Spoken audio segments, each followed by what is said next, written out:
look at what the world press is saying now. Nick Rushworth is starting off with a story from Belgium. Stuart, it is about the Dutroux case, which, remember, back in the 90s horrified the world, didn't it? About Marc Dutroux, a paedophile, murderer, 6 victims. Now, his wife, Michelle Martin, has been released. She is considered the accomplice. She was jailed for not freeing 2 of the 6 victims, Melissa Rousseau and Julie Lejeune. Now, there she is on the front page of the Herald Sun, which is an Australian paper. And the headline there, Belgium's most hated woman, freed on parole. She's gone to a convent, and there's been protests there, Stuart. Yeah, and what about the Belgian press? What's been the reaction? Well, look at this. It's a front page of Le Soir, the main Belgian paper. You can see the country divided. Now, of course, there's a debate about whether these kind of extreme, horrific crimes of murder and paedophilia should be actually not subject to parole, but in fact that they should see out their full terms. Michel Martin has served 16 years out of 30. Now, also in the Dutch press, De Morgan, there you can see one of the families there, the father of Julie Lejeune, and he has been saying to the press, and I quote you here, Stuart, absolutely horrific. "I have been meaning to cry. Michel Martin seems to me equally guilty of the death of my daughter as Marc Dutroux. She is more dangerous than he is." So there will be more about this because there are protests already. A survey in one of the papers saying that most people think it's really bad that she has been released. Yeah, horrific story, isn't it? US politics we're going to turn to now. The Republican convention underway. Well, I turned to a cartoon in the Trib, the International Herald Tribune, and it says that, showing there Romney plastered all over Tampa Bay there, Romney, and the joke is the guy says, "Hey, there's just going to be one name today that everyone's going to be talking about," and another bloke chimes in and says, "Oh, that must be Isaac."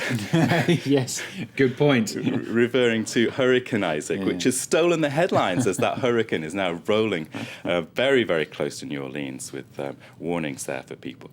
In terms of foreign policy, I turned to the Foreign Policy magazine, The Cable Online, and it's got a piece there that caught my eye. Chinese media slams Romney as convention begins. Now, this refers to a piece in the China Daily on Monday, which said that Romney is basically really going back to the Cold War mentality. I double-checked with the China Daily today. There you can see Romney sticks to Obama songbook on China. So there's been a couple of articles, one on Monday saying he represents a threat. He's old-style Cold War. He wants a strong military presence in the Asia-Pacific. And then today we've got this story saying, well, actually, he's not that much different from Obama. A lot of it is all rhetoric to do with the campaign. You know, he's saying, Romney, that on the first day of his election, if he is president, he will issue an executive order branding the Chinese as currency manipulators. So the China Daily, we have to follow that one too, see how they